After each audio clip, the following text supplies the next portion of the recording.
Jam tangan merupakan aksesoris yang banyak dipakai orang-orang dari dahulu hingga saat ini. Selain berfungsi sebagai penunjuk waktu, jam tangan juga dipakai untuk pelengkap outfit yang dipakai. Banyak jenis jam tangan yang bisa menjadi pilihan kalian, seperti jam analog yang memiliki kesan old but cool, atau jam tangan digital yang lebih modern. Nah, tahukah kalian ada beberapa istilah pada jam tangan yang unik dan mungkin beberapa dari kalian belum tahu arti atau fungsinya nih. Berikut kami rangkum 5 istilah unik pada jam tangan.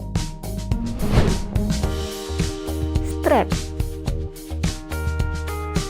Strap adalah sebutan untuk tali pada jam tangan yang digunakan untuk mengikatkan jam pada pergelangan tangan kalian. Kata strap berasal dari bahasa Inggris yang berarti mengikat.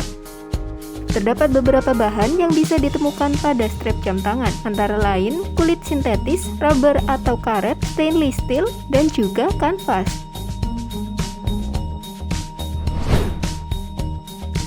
Chronograph.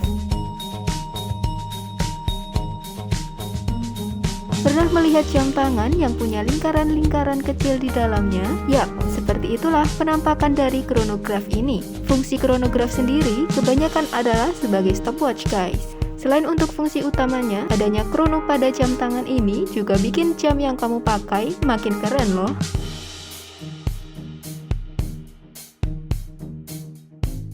ATM. ATM di sini bukan berarti anjungan tunai mandiri ya guys, melainkan akronim dari kata atmosfer. Merupakan satuan yang dipakai untuk menentukan ketahanan air atau tekanan udara. Pada jam tangan, biasanya sebelum keterangan ATM ada nominal angka guys, bisa 1, 2, 3, atau lebih. Nah, nilai untuk satu ATM ini sama dengan 10 meter kedalaman air. Biasanya, istilah ini ditemukan pada merek-merek jam tangan yang mengklaim dirinya tahan air atau water resist. Aperture.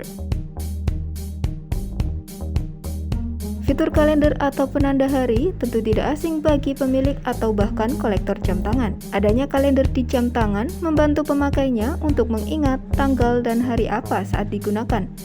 Namun, tahukah kalian, jika kotak yang biasanya berukuran kecil untuk menampilkan informasi kalender pada jam tangan itu disebut dengan aperture loh. Tapi tunggu dulu, selain dinamai aperture, bisa disebut juga dengan dial window. Hand. Orang pada umumnya menyebut penunjuk waktu di jam dengan sebutan jarum. Tapi ternyata, jarum pada jam tangan bisa disebut dengan hands loh guys. Seperti yang kita tahu, jarum jam atau hands ini terdiri dari 3 macam. Ada hour hand atau jarum jam, minute hand atau jarum menit, dan tentunya ada second hand atau jarum detik. Nah, gimana guys? Sekarang udah tahu kan istilah-istilah jam tangan yang kurang bersahabat dengan telinga kita? Kalau kamu suka video ini, jangan lupa subscribe, like, komen, dan share video ini ke semua sosial media kamu ya. See you on the next video guys. Bye-bye.